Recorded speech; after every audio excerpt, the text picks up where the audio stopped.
यमराज को मृत्यु का देवता माना जाता है। यदि यमराज स्वयं मृत्यु के देवता हैं तो इनकी मृत्यु कैसे संभव है?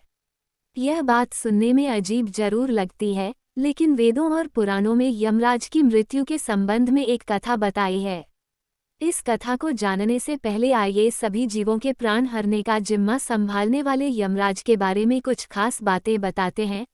मेरे चैनल को सब्सक्राइब करें, लाइक करें और कमेंट में ओम नमः शिवाय जरूर लिखिए। की सवारी करते हैं यमराज। यमराज की एक जुड़वा बहन थी जिसे यमुना भी कहा जाता है।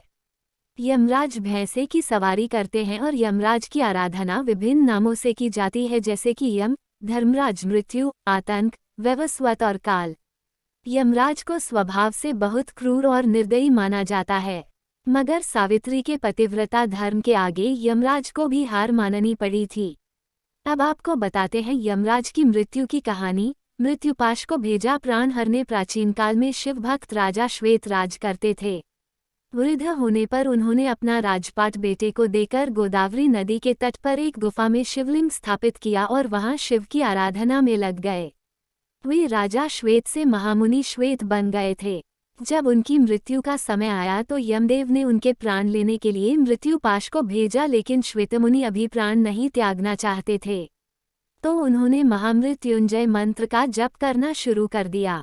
जब मृत्युपाश श्वेतमुनि के आश्रम में पहुंचे तो देखा कि आश्रम के बाहर भैरव बाबा पहरा दे रहे हैं।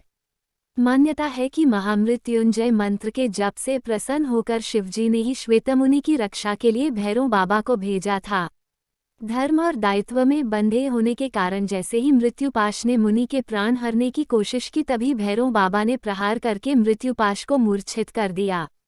वह जमीन पर गिर पड़ा और उसकी मृत्यु हो गई। यह देखकर यमराज अत्यंत क्रोधित हो गए और स्वयं आकर भैरव बाबा को मृत्युपाश में बांध लिया। फिर श्वेत मुनि के प्राण हरने के लिए उन पर भी मृत्युपाश डाला, पर श्वेत मुनि ने अपने इष्टदेव महादेव को पुकारा। महादेव ने तुरंत अपने पुत्र कार्तिकेय को भेजा। कार्तिकेय और यमदेव के बीच घमासान युद्ध हुआ। कार्तिकेय के सामने यमराज टिक नहीं पाए और कार्तिकेय के प्रहार से जमीन पर गिर गए और उनकी मृत्यु हो गई।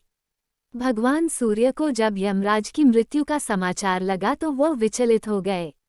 ध्यान लगाने पर ज्ञात हुआ कि उन्होंने भगवान शिव की इच्छा के विपरीत श्वेतमुनि के प्राण हरने चाहे थे। इस कारण यमराज को भगवान भोले के क्रोध को झेलना पड़ा। यमराज सूर्यदेव के पुत्र हैं और इस समस्या के समाधान के लिए सूर्यदेव भगवान विष्णु के पास गए। भगवान विष्णु ने भगवान शिव की तपस्या करके उन्हें प्रसन्न करने का सुझाव दिया। सूर्यदेव ने भगवान शिव की घोर तपस्या की, जिससे भोलेनाथ प्रसन्न हो गए और उन्हें दर्शन देकर वरदान मांगने को कहा। तब सूर्यदेव ने कहा कि हे महादेव, यमराज की मृत्यु के बाद पृथ्वी पर भारी असंतुलन फैला हुआ है। पृथ्वी पर संतुलन बनाए रखने के लिए यमराज को पुनर्जीवित कर दें। भगवान शिव ने नंदी से यमुना का जल मंगवाकर यमदेव के पार्थिव शरीर पर छिड़का, जिससे वो पुनः जीवित हो गए। इस तरह सभी को मृत्यु देने वाले यमराज को जीवनदान मिला।